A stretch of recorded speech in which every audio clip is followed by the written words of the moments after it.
Hello, everybody. My name is Eric D. Johnson, also known as BrightShine. I live right here in the city of Memphis, it's in the state of Tennessee, it's in the county of Sheriff. Today's date is early Monday morning, March the 14th, 2016, time 2:05 a.m. And I'll first say thank you all my family, my support for your continued encouragement and support. I continue to keep myself employed right here in this tri-state area in the city of Memphis.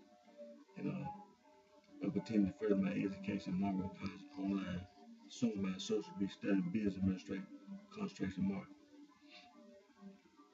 And on today's video, we're going to continue to talk about African traditional religion. African traditional religion is being taught in institutions of higher learning in sub-Saharan Africa, all the way from African nation of Senegal all the way down to South Africa. The Department of Religion and Philosophy, they teach African traditional religion. They teach. You can earn a bachelor's degree, master's degree, PhD in African traditional religion. Or the music you hear in the background, this is Africa.me. They have radio station, they have a hit radio station, they have a ghetto radio station, and they have a classic radio station. And right now, that's the classic radio station. If you hear, turn the volume down. I'm trying to forget this thing.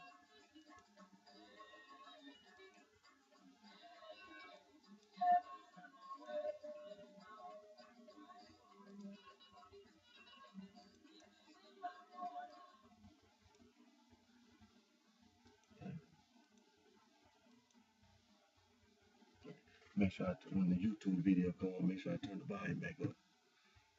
And like I say, on today's video, we're gonna continue to talk about African traditional religion. Excuse me. And right now we're gonna go ahead and go to we're gonna go to the Holy Bible and the Holy Quran, because we want to make sure that we don't get confused about culture and customs. The Holy Bible is the culture and the custom of the Afro-Asiatic. The Holy Quran is the culture and the custom of the Afro-Asiatic. My ancestor, Niger Congo, and many of you who are listening, your ancestor, Niger Congo. That's the culture and custom that you should be living by. That's the way of life you should be living your life by. Niger Congo. So let's go to a YouTube video, and we're going to listen to the Holy Bible in audio. We're going to go to the Old Testament and the New Testament.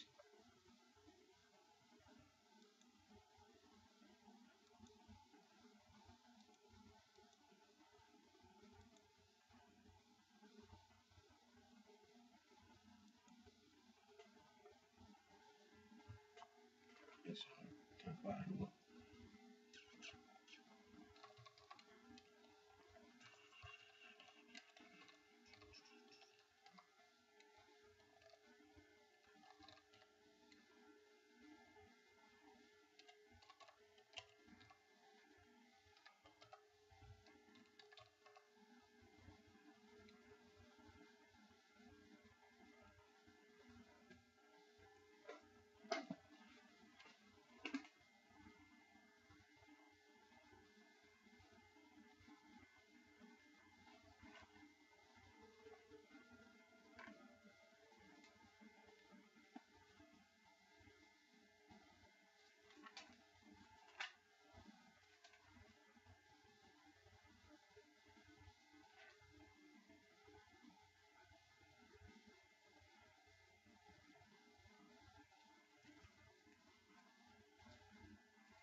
We're going to go in the Old Testament. We're going to go to 1 Samuel, the first chapter. 1 Samuel, Old Testament. We're going to just listen to one chapter.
Oh,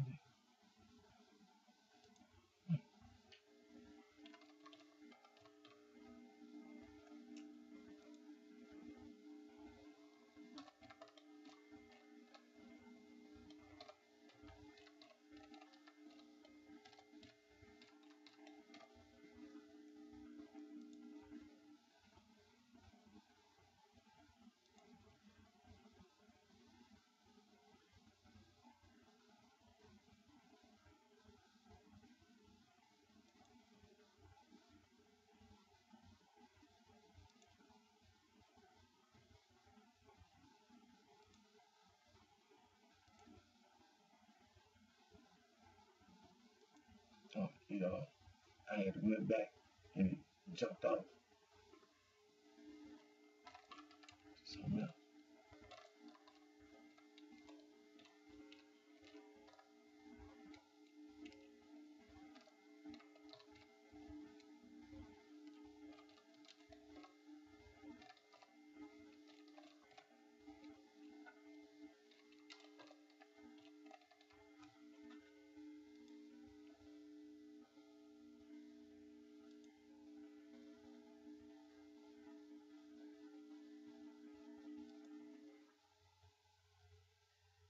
ויהי איש אחד מן הרמתיים צופים מהר אפרים, ושמו אלקנה בן ירוחם, בן אליהו, בן טורחו, בן צוף אפרתי. ולו שתי נשים, שם אחד חנה, ושם השנית פנינה.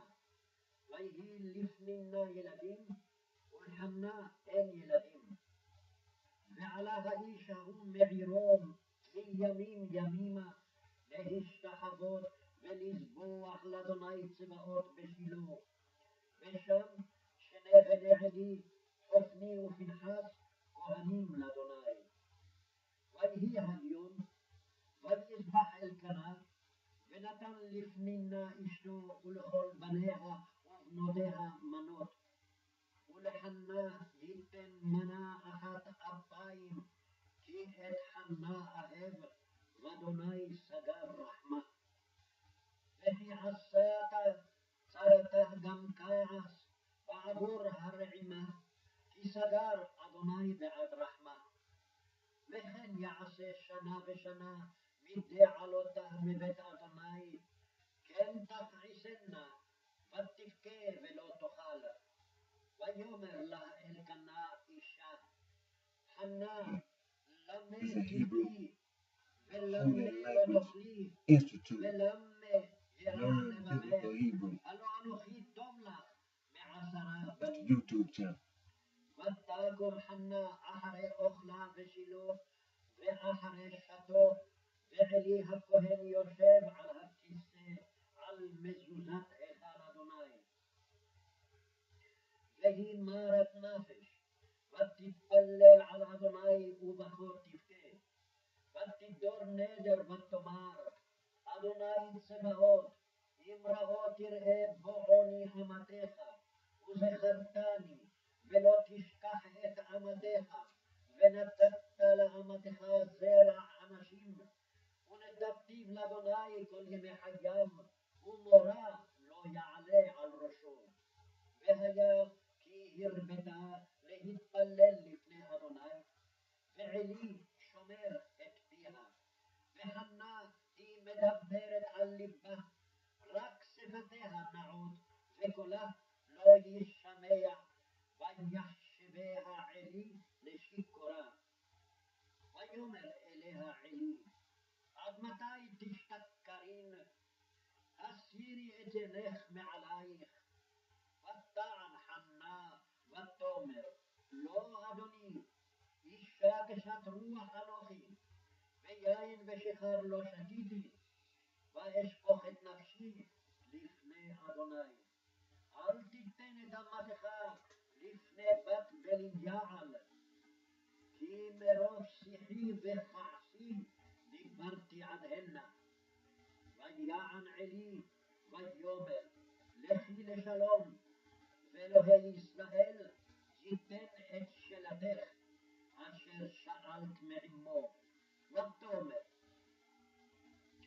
תמצא ותמצא שפחתך חן בעיניך, ותלך האישה לדרכה, ותאכל, ופניה לא היו לך עוד. וישכימו בבוקר, וישתחוו לפני אדוני, וישובו ויבואו אל ביתם הרמתה.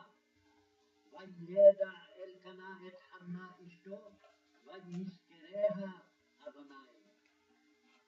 ויהי לתקופות הימים, ותהת חנה ותלד בן, ותקרא את שמו שמואל, כי מאדוני שאלתיו.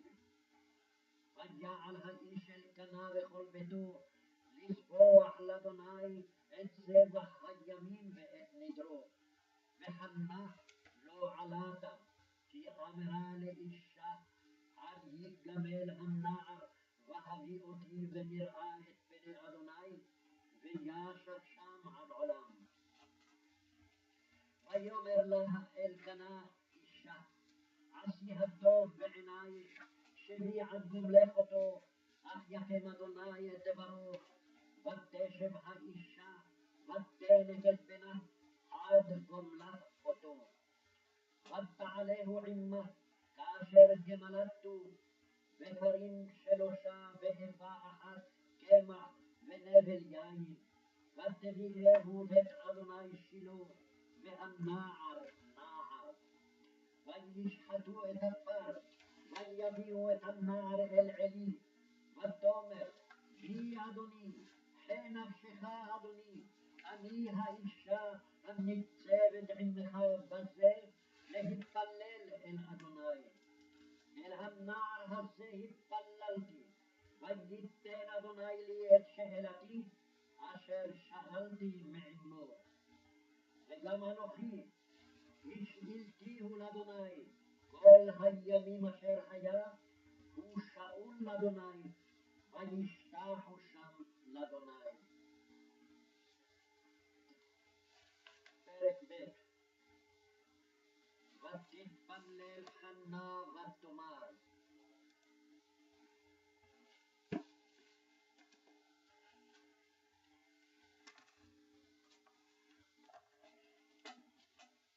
There was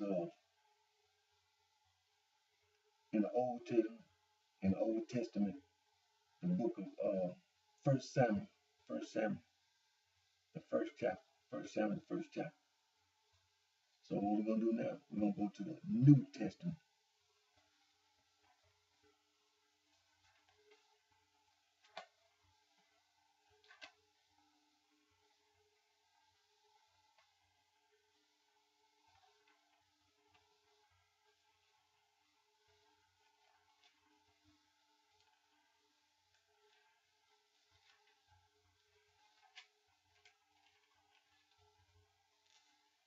To the book of Galatians in the New Testament in Hebrew.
איגרת פולוס אל הגלטים.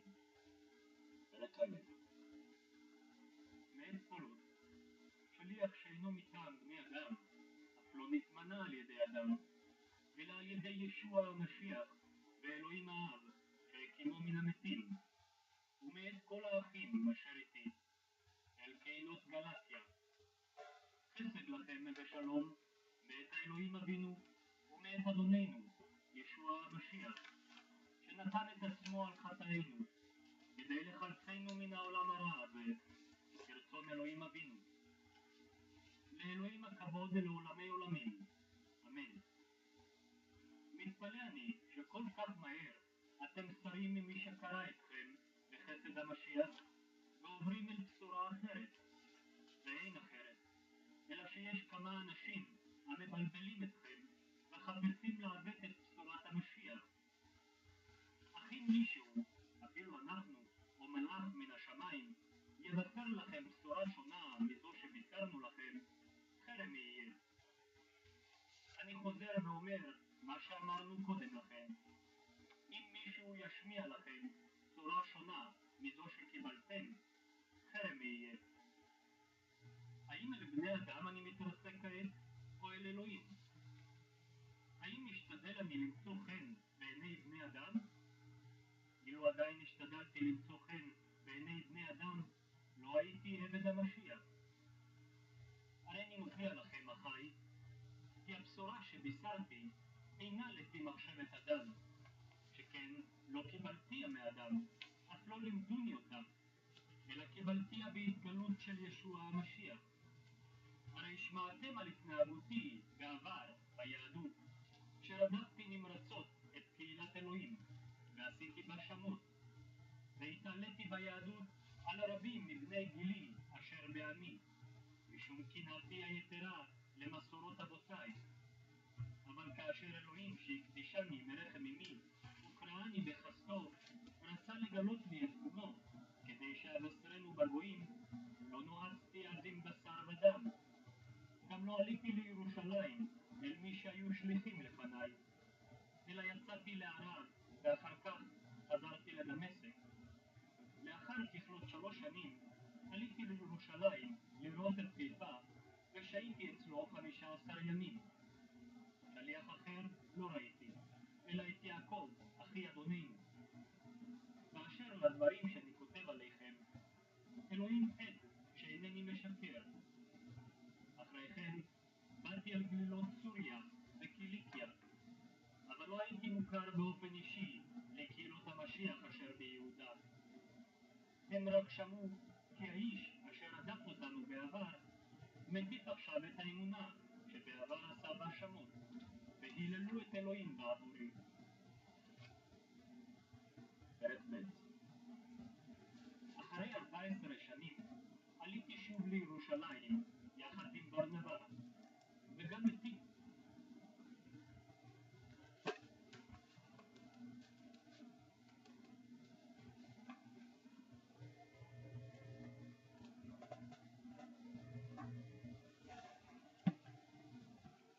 That was in the New Testament, the book of Galatians, the first chapter.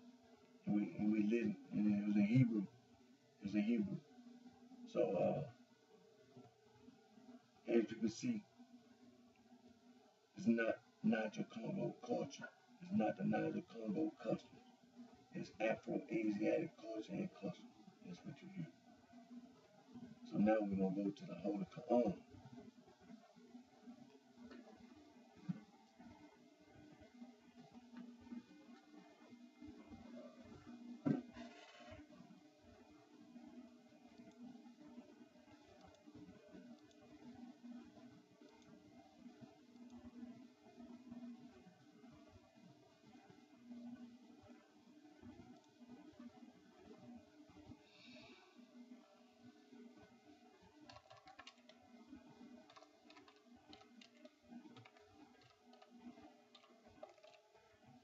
Also, when we were listening to Hebrew, the YouTube channel was the Bible, the Hebrew Bible Institute. And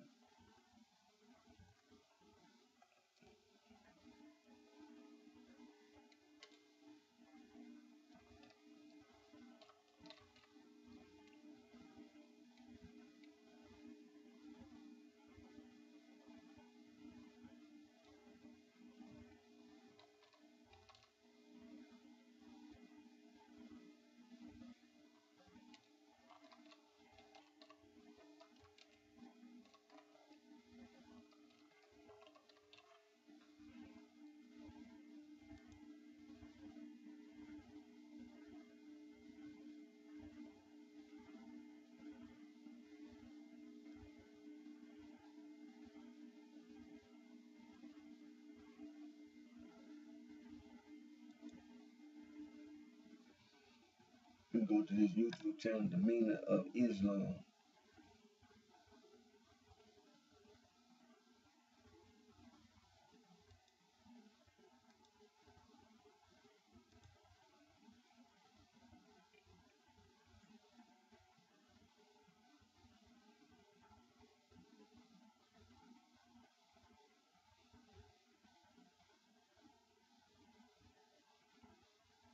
We go to chapter 78, 7 minutes long.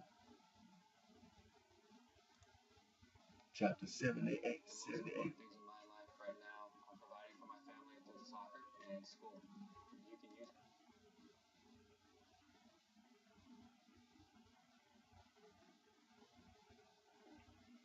أعوذ بالله من الشيطان الرجيم بسم الله الرحمن الرحيم In the name of Allah, the entirely merciful, the especially merciful. عَمَّ يَتَسَاءَلُونَ About what are they asking one another?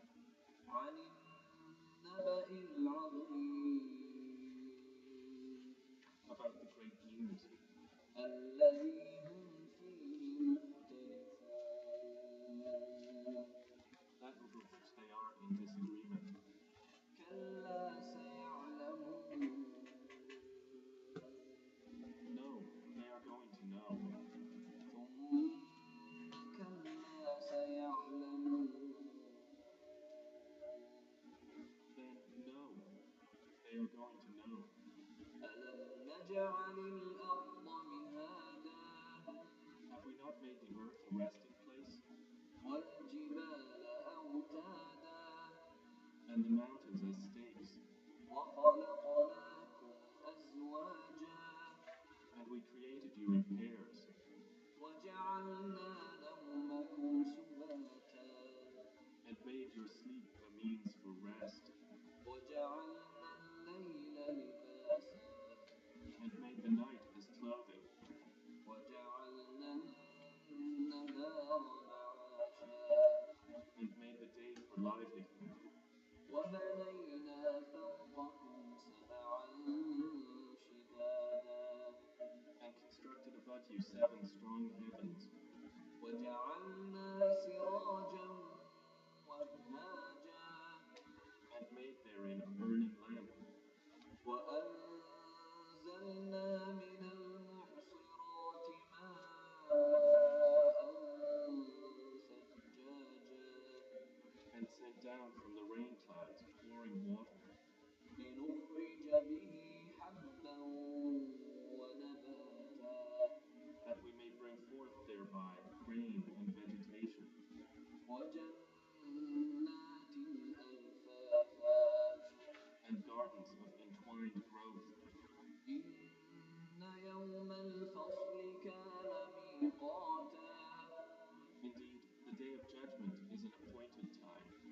يَوْمَ يُنفَخُ فِي الصُّورِ فَتَأْتُونَ أَفْوَاجًا The day the horn is blown, and you will come forth in multitudes. وَفُتِحَتِ السَّمَاءُ فَكَانَتْ أَبْوَابًا And the heaven is opened, and will become gateways. وَسُيِّرَتِ الْجِبَالُ فَكَانَتْ سَرَابًا And the mountains are removed, and will be but a mirage. إِنَّ جَهَنَّمَ كَانَتْ مِرْصَادًا Indeed, hell has been lying in wait. لِلطَّاغِينَ مَآبًا For the transgressors, a place of return. لَابِثِينَ فِيهَا أَحْقَابًا In which they will remain for ages unending. لَا يَذُوقُونَ فِيهَا بَرْدًا وَلَا شَرَابًا They will not taste therein any coolness or drink. إِلَّا حَمِيمًا وَغَسَّاقًا Except scalding water and foul purulence. جَزَاءً وِفَاقًا An appropriate recompense. إِنَّهُمْ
and a full cup. لا يسمعون فيها لغوا ولا كذابا No ill speech will they hear therein, or any falsehood. جزاء من ربك عطاء حسابا As reward from your Lord, a generous gift made due by account. رب السماوات والأرض وما بينهما الرحمن لا يملكون منه خطابا From the Lord of the heavens and the earth and whatever is between them, the most merciful. They possess not from him authority for speech. يوم يقوم الروح والملائكة صفا لا يتكلمون إلا من أذن له الرحمن وقال صوابا The day that the Spirit and the angels will stand in rows, they will not speak except for one whom the most merciful permits, and he will say what is correct. ذلك اليوم الحق فمن شاء اتخذ إلى ربه مآبا That is the true day. So he who wills may take to his Lord a way of return. إنا أنذرناكم عذابا قريبا يوم ينظر المرء ما قدمت يداه يوم ينظر المرء ما قدمت يداه ويقول الكافر يا ليتني كنت ترابا Indeed, we have warned you of a near punishment on the day when a man will observe what his hands have put forth, and the disbeliever will say, "Oh, I wish that I were dust."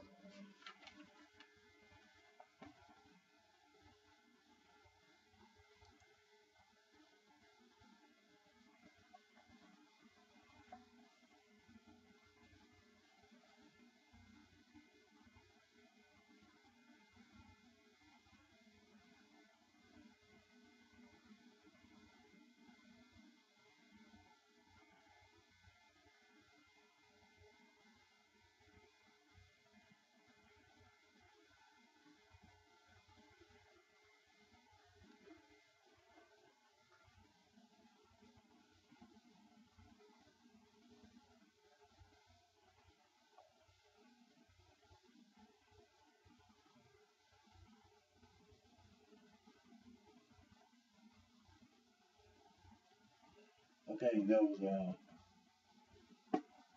that was one of those surahs. That was 78, chapter 78, and we was on the YouTube channel, the meaning of Islam. So uh,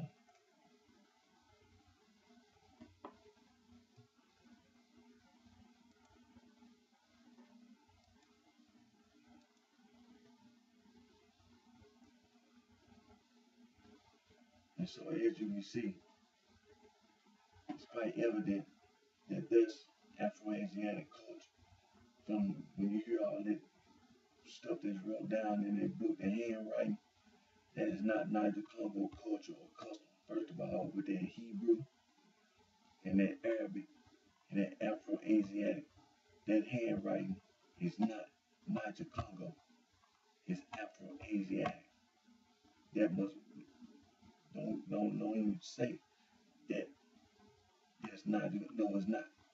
The Hebrew, the Arabic is Afro-Asiatic, and the information that's contained in these sacred books, what they refer to as sacred and holy, the information, the way of life. That's what we really want. We want the way of life, the way these people live, their values, their ethics, their morals. The Afro-Asiatic, their concept of right and wrong is different from the Niger Congo. When you talk about, let's just, for example, let's go back to Old Testament, when you go back to the book of Moses, the book of Genesis, talking about these different days from the first day to the seventh day, you know that that's not Niger Congo. You should know by now. That's not Niger Congo. Saying that when the sun go up, sun go down, the moon and the star, and that make one day. That's not Niger Congo culture or custom. So when it comes to right and wrong, that whole idea of right and wrong is different based on that's one example of right and wrong. And so when it comes to this Quran, when you sitting there uh, you either reading it or listening. You can either read it from a book or listen to it on audio, whichever one. But the information itself is not Niger Congo.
Now, like we've been saying about the groups of people on the continent of Africa.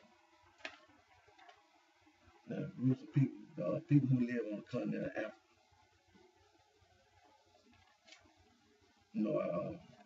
variety of ethnic groups.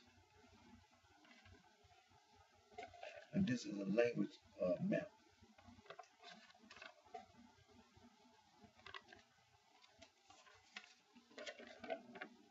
And it shows you the groups of people living on the African continent. In the north, where you see the blue, that's the Afro-Asiatic. You see the yellow, that's the Nilo-Sahara. And the reddish brownish looking color, that's the Niger Congo. Not mostly Niger Congo 8.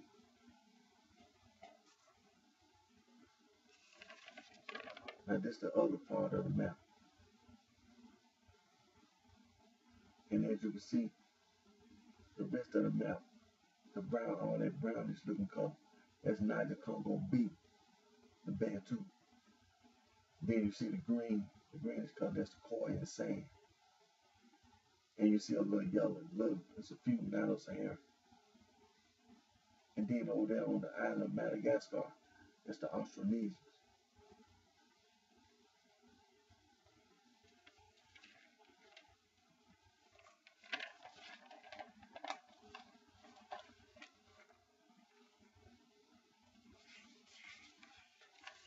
There's another language map.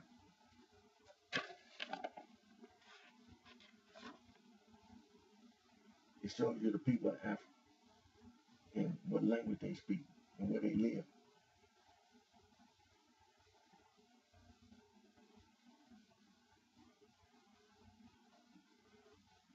Most of the people in the north, Afro-Asiatic, majority of them, in the North, Afro-Asiatic.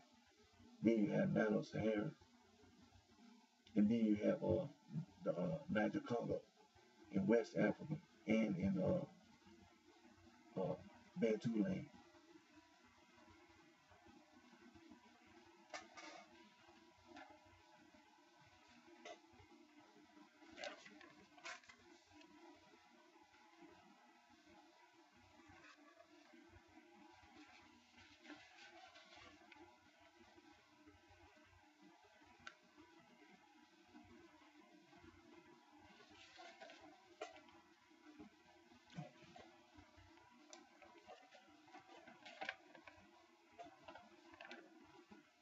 This is another map. This shows the Niger Congo. This is a Niger Congo map.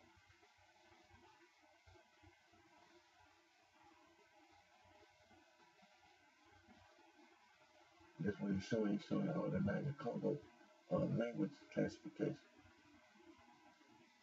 Like when you go to South Sudan, you see the Kordofanian, but you also see the Zandi. They're Niger Congo. In South Sudan, they're the third largest group in South Sudan. The largest group is the Dinka. They're Nilo-Saharan in South Sudan. The second largest group in South Sudan is the Nuer. The third largest group in South Sudan is the Zandi, the Niger Congo. So nobody should be walking around assuming that there are no Niger Congo still living in South Sudan or in the Sudan period, because the Zandi, they're the third largest ethnic group in South Sudan, and the Kordofanians also live in the Sudan area. So this is a language map.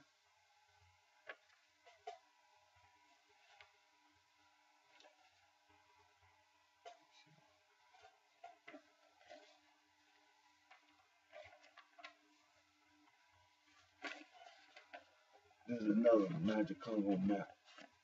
It shows you the language distribution and the group and the language classification.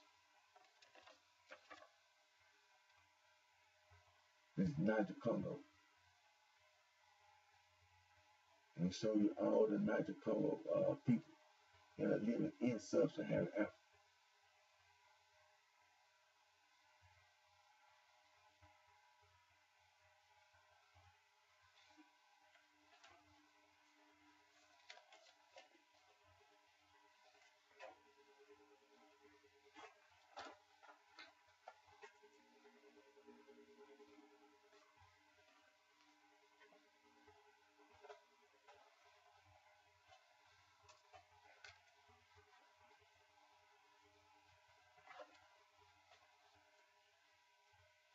Right now we're gonna go to a paper that was written by two doctors of African, African traditional religion, Reverend Mike Siakiki and Dr. Chiki and Ike Apparel. And they both lecturers and things in the Department of Religious Studies. And they wrote this paper, co-wrote this paper together. God, Divinities, and Spirits in African Traditional Religious Ontology. And we're going to go to the part.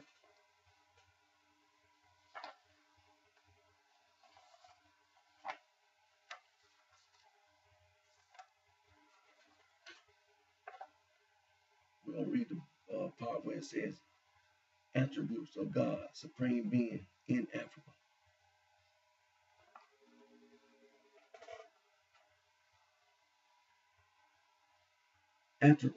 Attributes of God refers to words or phrases ascribing traits, properties, qualities, or characteristics to the Supreme Being.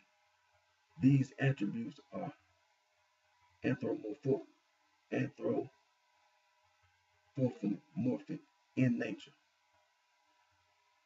This is because any religion that stripes the Supreme Being of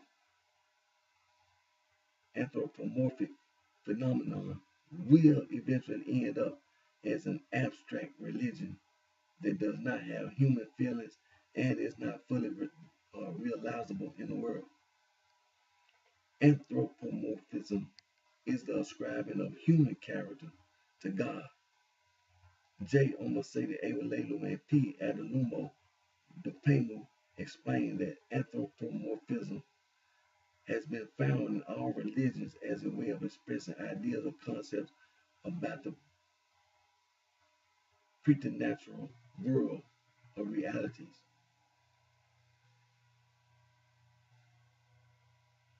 For this reason, they argue that it cannot be accepted as a part of the structure of African religion.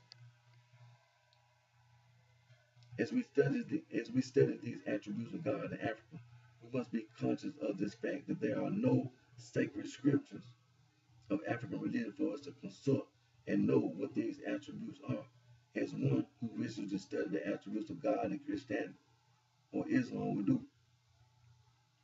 Rather, attributes of God in African religion can be found in the songs, proverbs, sayings, recitals, and liturgies of so many African people. A. God is real to Africans. Africans do not perceive a God as an abstract entity whose existence is in the mind. He is seen and perceived as a real personal entity whose help is sought in times of trouble and who is believed to be the protector of the people. The various names given to God in Africa attest to this. The fact that God is real to Africans is enshrined in the meaning of the name they call him. The Yoruba of Nigeria call God Oludumare or Idumiri, meaning the king or chief, unique, who holds the scepter.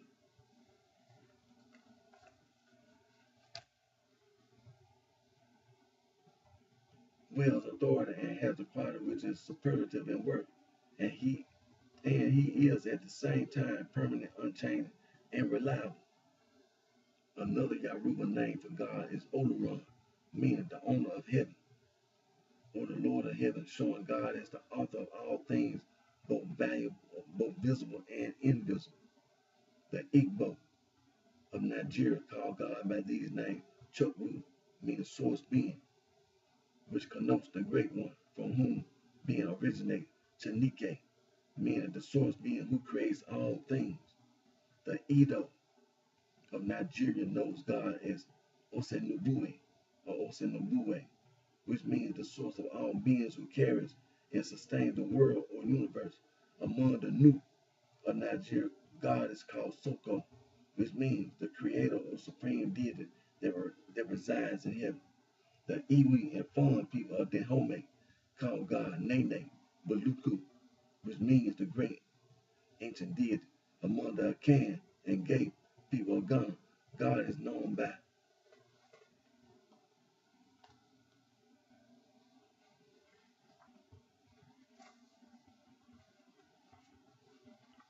these names. Excuse me. Is known by these names.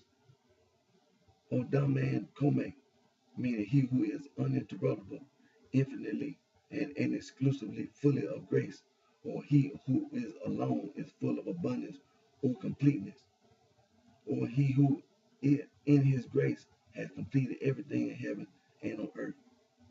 Inyami or Onyami, meaning if you possess or get him, you are satisfied, which expresses God as God of fullness or God of satisfaction. Among the Mende people of Sierra Leone, God is called Ngiwu, which means the eternal one who rules from above. These names were not created by Africans after the colonial era, but shows how real. Oh, that was Ewelelu and Dupemo on page 38 and 43. And I said, these names were not created by Africans after the colonial era, but shows how real God is to Africans. If God were not real to Africans, how did they manufacture these names and give it to the being they do not know? B. God is unique in African religious ontology. When the word unique is used in reference to the attribute of God in Africa. We are looking at God as having no equal or none like him, and being the only one of his sort. We earlier explained that the Yoruba people of Nigeria refer to God as Oludumare, meaning the king or chief unique who holds the scepter, whereas authority has the quality which is superlative in work, and he is at the same time permanent, unchanging, and reliable. This description shows the uniqueness of God in Africa. Not only is God seen as unique, but he is also seen as permanent, unchanging, and reliable. This is why in Africa there are no images attributed to the Supreme Being. In most cases, there are no temples except in few places dedicated to the Supreme Being. Nobody in Africa has produced any picture attributed to the Supreme Being because the concept of God is embedded deeply in their ontology, that the Supreme Being is unique and nothing is comparable to him. Adohu has this to say concerning the uniqueness of God. The uniqueness of deity is one reason why there are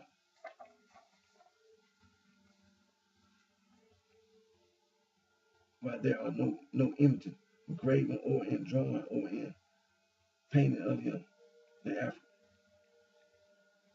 Symbols there are copiously, but no images. The African concept of God in this regard is an emphatic no one and none to the question, to whom then would you liken God, or what likeness compare with him? African Tradition 152.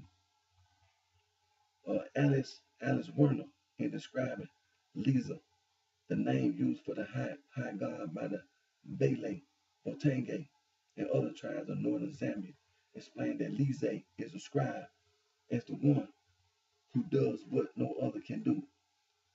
In writing about the Ruande people, Werner described their supreme being, Amane, in a proverb thus: there is none to equal Amane.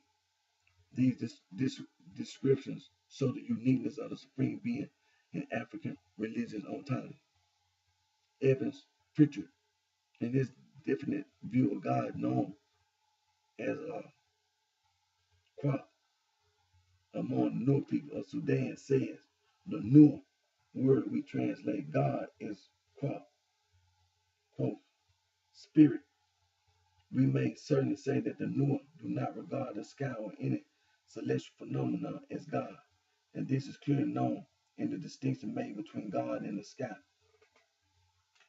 in the expression spirit of the sky and spirit who is in the sky. Moreover, it would even be a mistake to interpret of the sky and in the sky too literally.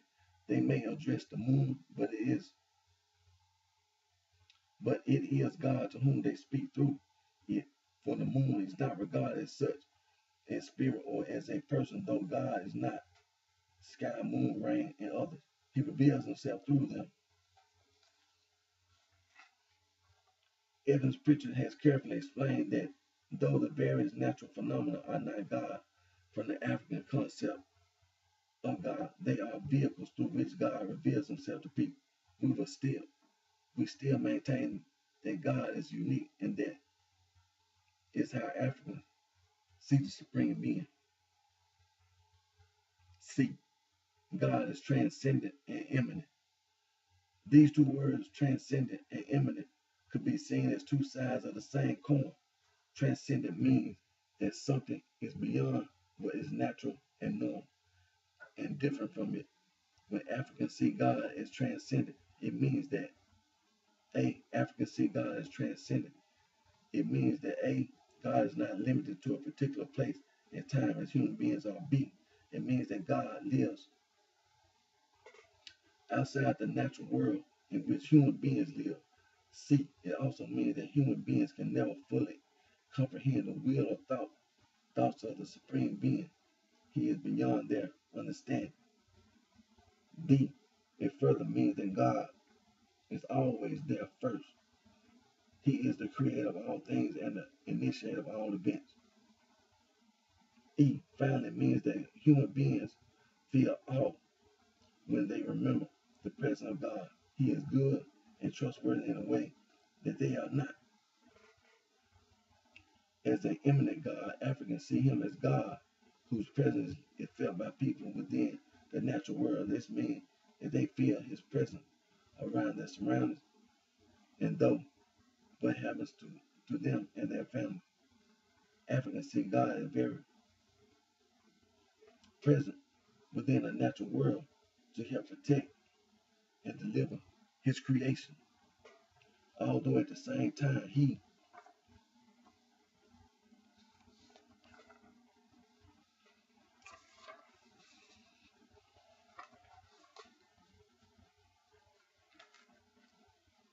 transcends the natural realm. When we say that God is immanent in the world, we are presenting an attribute that shows God is dwelling among us or within us. So many writers, especially armchair scholars from the West, argue that God in African concept is far removed, that they see him as absentee landlord. They conclude that though Africans have a faith knowledge of God, but that God is far removed from them so that they rather go to the divinity for help. This is a big error. You cannot emphasize God's remoteness to Africans to the exclusion of his uh, nearness. Ewolelu and Dopemu argue that to the Africans, the transcendence and immanence of God are two divine attributes that are paradoxically complementary. This is revealed in the Nuke saying God is far away. God is in front, he is in the back. This Nuke song means that though God is not on earth yet, he is very present always and everywhere. To show the immanence of God among the Yoruba of Nigeria, they ask, what can you do in concealment that God's eyes do not reach? And they also add another statement. He who steals under concealment, even though the eyes of the earthly ruler do not see him, those of the King of heaven are looking at him. Ewolelu and Dopemu, page 51. The above sayings reveal the immanence of God in African religion. On top, they show that Africans believe that though God is transcendent, yet he is immanent.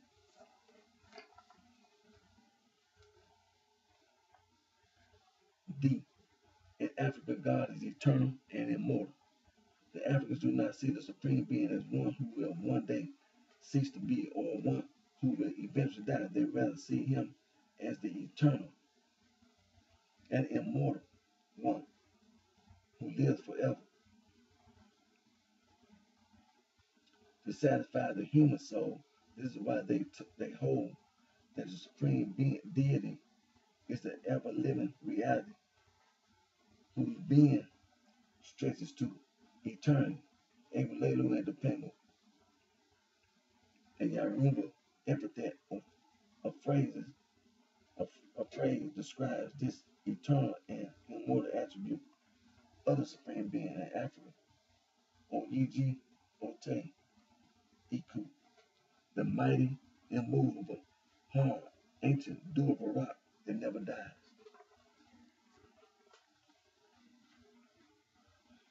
The Kono people of Sierra Leone call God by the name Yete, which means that God is the one you meet everywhere. They also call God by another name, Mikile, implying the everlasting one, the one who remains and does not die, showing that people of many generations experience good God living and related in this Dopemo. There are so many other great attributes of God in the African religion on time, which we may not expatiate in his work, such as God is the absolute controller of the universe. God is omnipotent, omnipresent, and omniscient in Africa. The Supreme Being is one in Africa. Africa. God is good and merciful, and, and God is holy. The attributes as enumerated above are not the products of missionary activities or colonial era. They are part and parcel of Africans. Every child born into African culture grows with these concepts of God,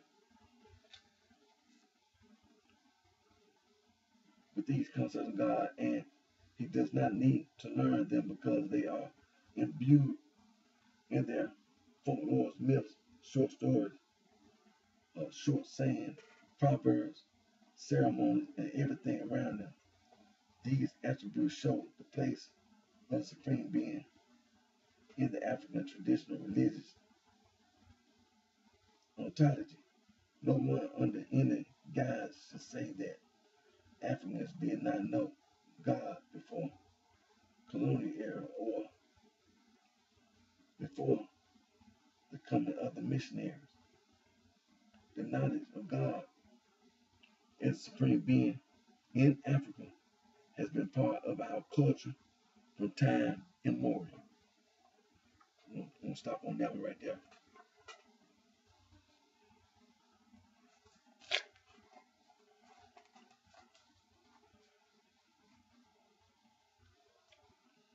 And again, this is a paper that titled God, Divinities, and Spirits in African Traditional Religious Ontology. And it was written by, co-wrote by Reverend Emike C. Ikiki and Dr. Chiki A. Ikepero.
The book we're going to go to now.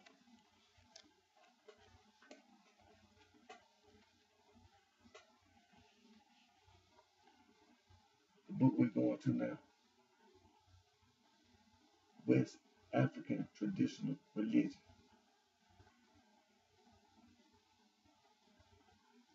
Written by, co-wrote by Dr. Joseph Omasede Egalelu and P. Dr. P. Adelumo Dopemu. They co-wrote this book together. And we're going to pick up where we left off yesterday.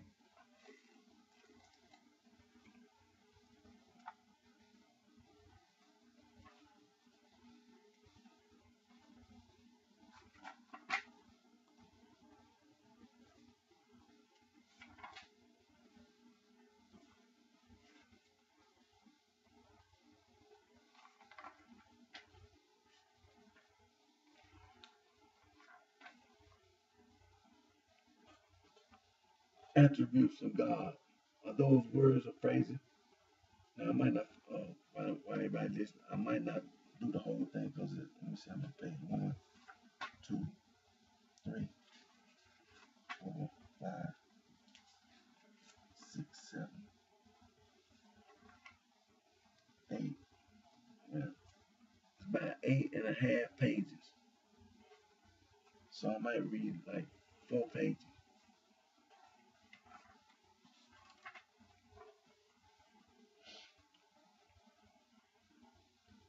Attributes of God.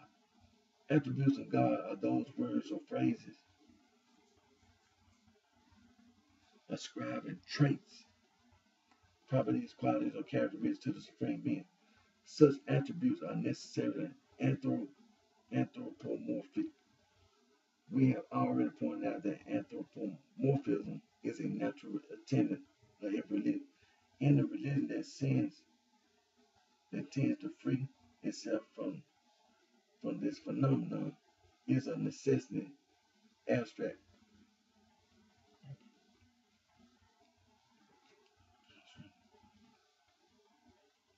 But the divine being cannot be made comprehensible in abstract terms to a real, serious, yearning, and worshiping mind.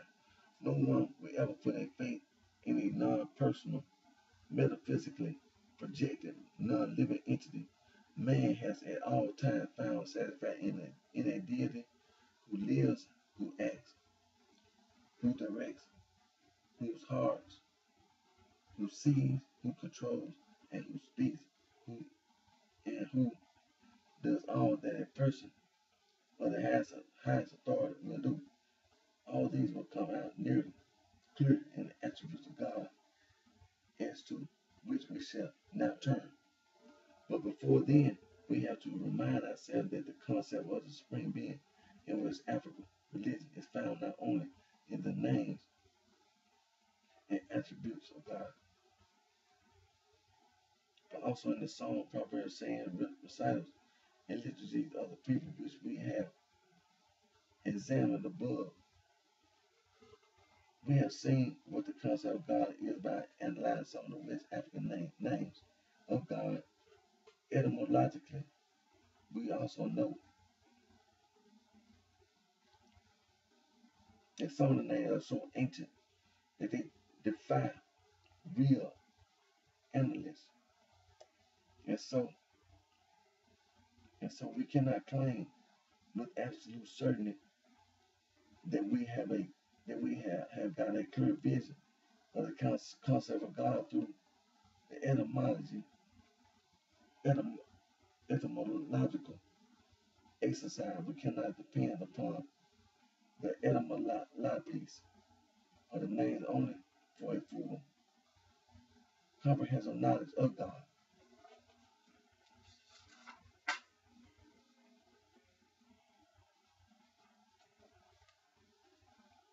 But when we come to the attributes, we come face to face with what the people really think God is, what they consider to be his nature and character, and what they believe to be his role and position in relation to the world and the sensible realms.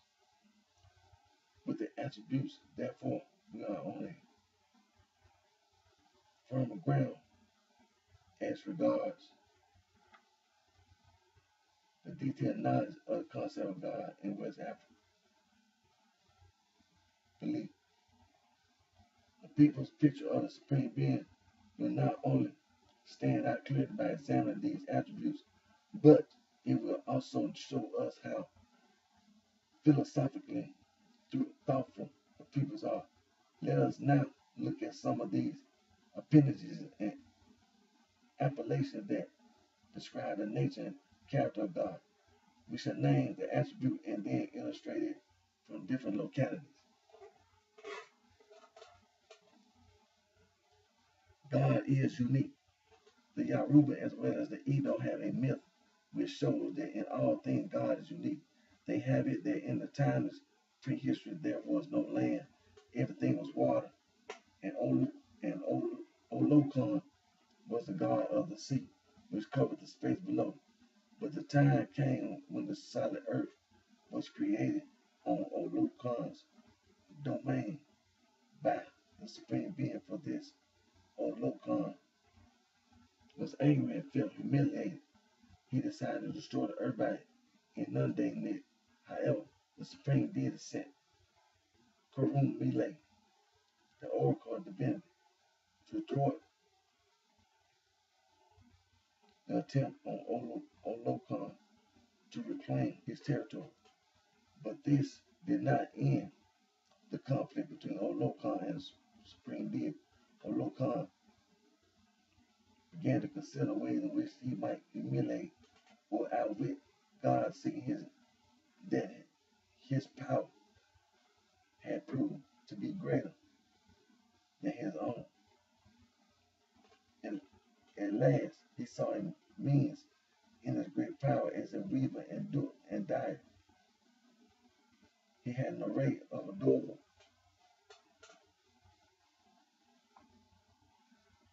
habiliments,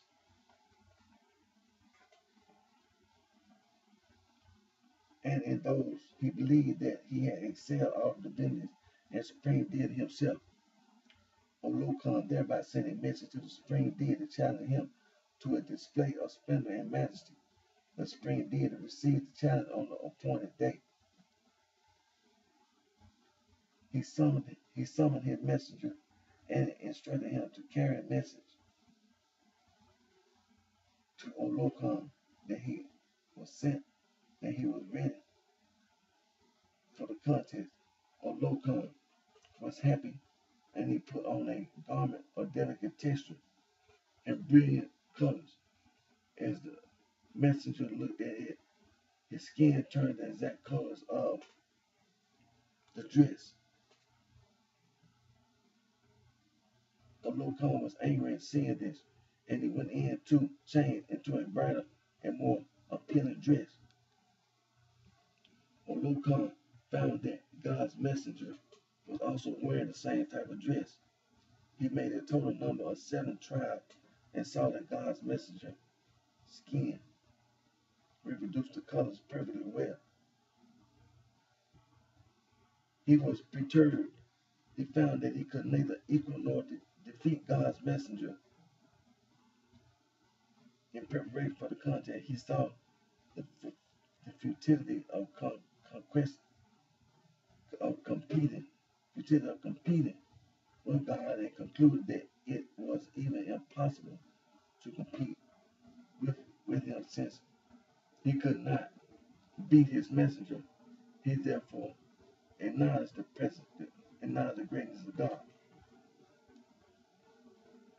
This story, which is a reflection of religious belief and the people's concept of God, shows that God is unique and supreme in all things because God is unique. He is unfathomable,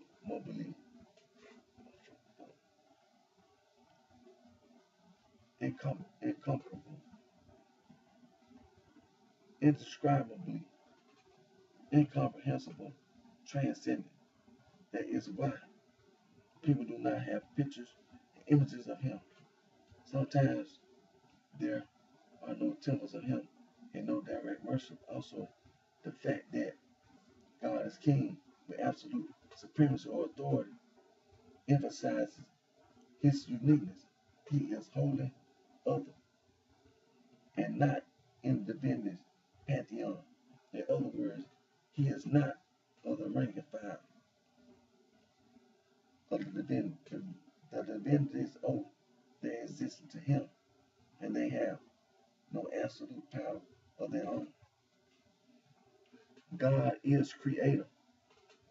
Many West African peoples believe that in creating the world, the supreme being delegated or commissioned certain divinities to carry out specific assignments. The Yoruba, for example, have it that Orise Inlay, the arch divinity, was commissioned to create the side of earth. Even then, the creative divinity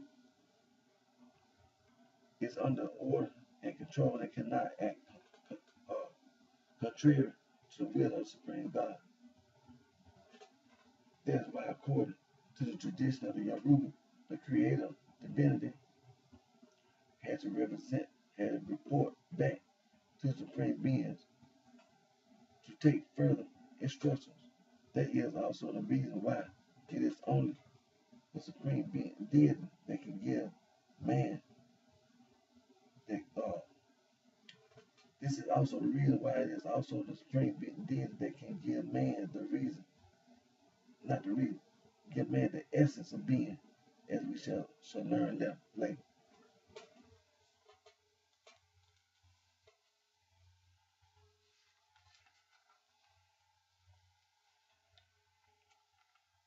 West African peoples copiously express their concept of God as creator. The Yoruba call him Elide, creator or the owner of creation. prefix L equal O or Oni, meaning owner, and Ide means creation or being. The Igbo called God Okiniki in its capacity as creator. Okiniki means the spirit that creates or the source being that creates. The Mende, a Sierra Leone called God Ngiwo, the greater one that is in the sky from long ago, and they regard him as the creator, the chief, who made or created all things. They also say only that which God shows will remain, which means that nothing happens but with God's consent. When also the Mende say everything is Negro in Giwo, they mean that God permits all things. One Ashanti proverb says, all men are the offspring of good of God, named Inyame, and no one is a child of earth. In his capacity as a creator, God is called Odo Mekome, Gori, or Obodi. The Tia believe that everything that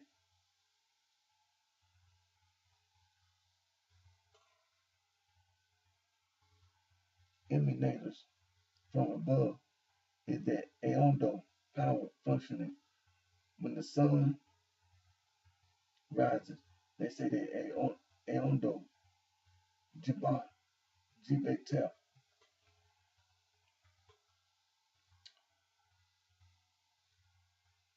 Geta, Aondo created the world. The name of God among the Edo, Osenubu, way, signify God as creator and means the supreme being who carries and sustains the universe. Also, the Newt sing a song, a being which God did not create, neither did the world created. Should you do anything evil, God has caused it to be evil. The Ajo name of God, Tamuno, or Timaru, also connotes one who creates all things. Now I'm gonna stop right there. Stop right there.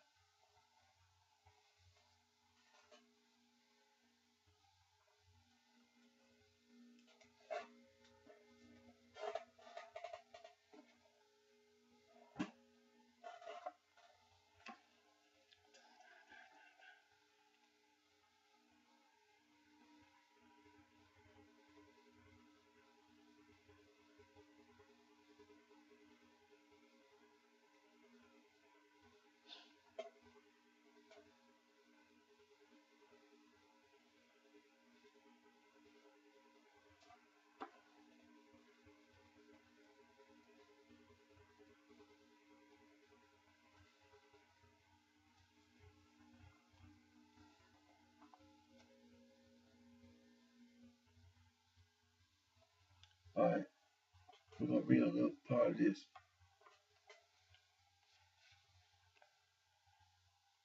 Dr. John S. M. Beatty, Introduction to African Religion. Introduction to African Religion, Dr. John S. M. Beatty. And we're gonna read a little part. We're on page 60. Chapter 6, it said how God is approached by people, the meaning and purpose of worship. It says here, in the previous chapter, we saw that African peoples have a strong belief in God. One of the many ideas they hold about him is that God is everywhere and at all times. On the one hand, he is uh,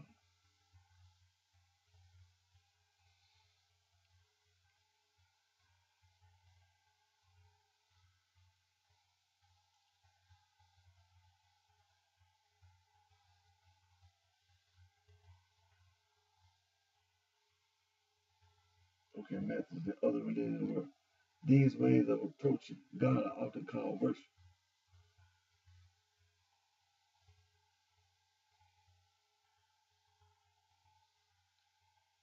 Certain ways of approaching, okay?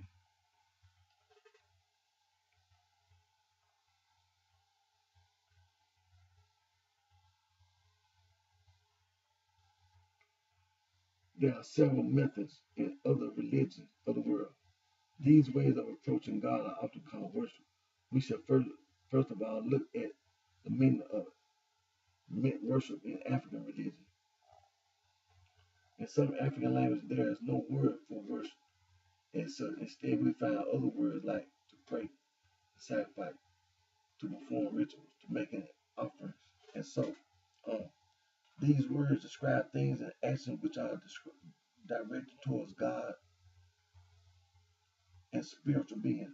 Here we shall use the word worship, which includes all these actions. Worship is a means of renewing contact between people and God, or between people and the invisible world. African people are very much aware of the existence of the invisible world, which they see as a real part of the universe. They perform acts of worship to keep alive the contact between the visible and invisible worlds, between men and God. Worship is also used as a means of creating harmony in the world of mankind. People turn to God generally when trouble comes. They need at such time to restore their peace, happiness, and sense of security.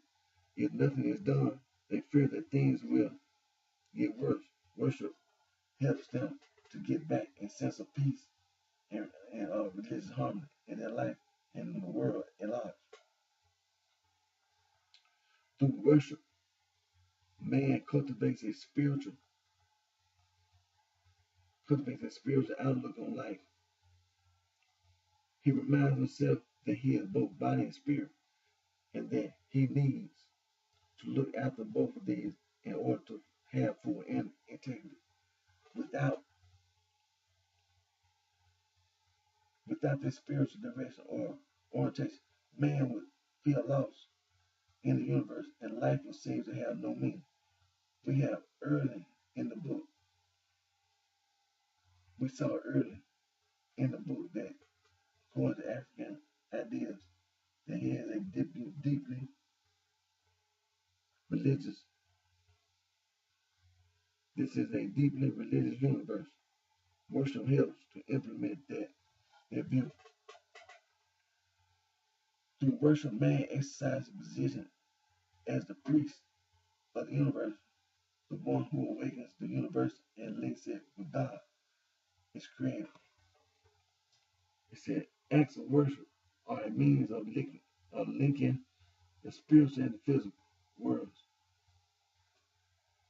putting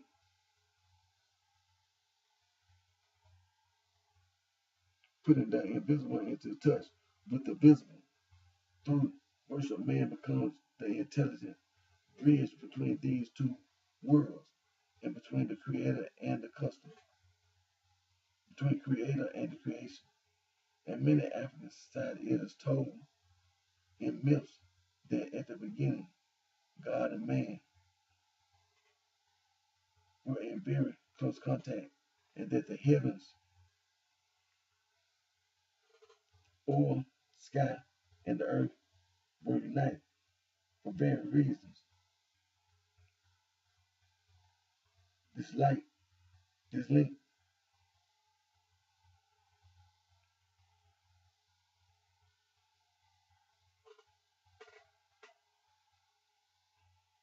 was broken, and God became more distant from the people. But through worship, man is able to restore that original link to a certain extent.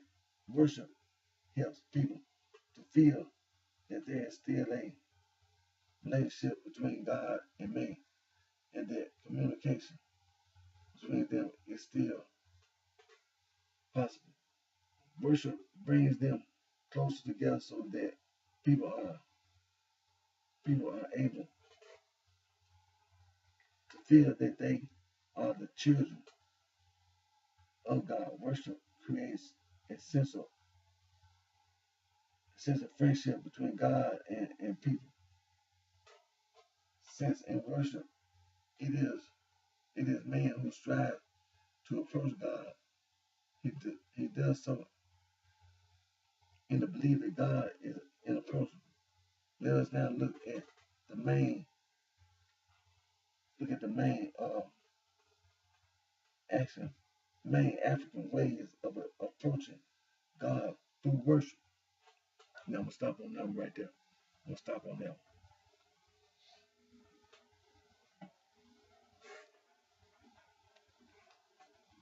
And so, like I said, we're gonna continue to talk about African traditional religion.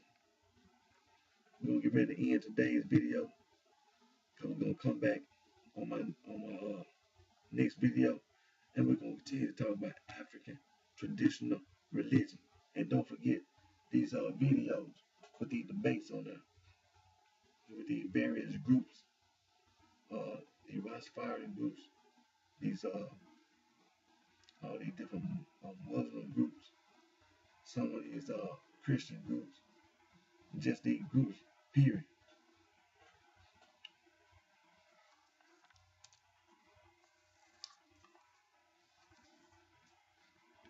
Just these groups, period. And we're gonna come back on my next video, and we're gonna talk about African traditional religion, and also in that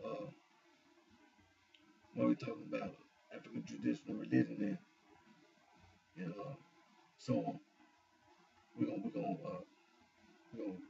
come back and we're gonna do some more reading, and we're gonna just continue to talk about African traditional religion, and that's it. And so again, and like I say, no video, them debates on there. I encourage everybody to watch those debates. Watch those between like the Nation of Islam and the Moor scientism versus the Amun Ra. The Amun Ra, they got into it with the line, the line of Judah society. That they got with the line of Judah society. So, like I said, we're gonna continue to talk about African traditional religion. Non-stop. Non-stop. And again, my name is Eric D. Johnson, also on BrightShine. They're right here in the city of Memphis. It's in the state of Tennessee. It's in the county sheriff. Thank all my fans for support for your continued encouragement and support. And until my next video, take care of yourself, and I wish each and every one of you the very best.